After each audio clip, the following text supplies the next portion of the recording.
The advantage of me having the experience in call center is that I can check, I can monitor the AI agent if the AI agent is doing well or doing the things that are correct when it comes to talking to customers, you know, because I have experience as a customer service representative. Pag may nakita akong problema the way the AI agent talking to the customers, because I have been myself had the experience of being a call center agent, alam ko yung mga words or mga bagay na hindi mo dapat sabihin sa customer pagdating sa sales to.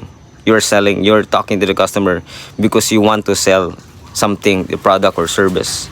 Like the word no, you cannot say the word no. There are a lot of things. It depends on what the situation na kung ano pinag-uusapan nyo. So the point here is that if you're a call center agent, ngayon pa lang you just have to upgrade your skill. So you can use your customer service representative skill para mag-upgrade, mag-aralan mo yung social media, yung AI. Paano ba? Maraming paraan. Kahit meron na kasing AI, they still have to hire human beings para mag-operate or maging technician or sometimes nagkakaroon ng problema yung AI.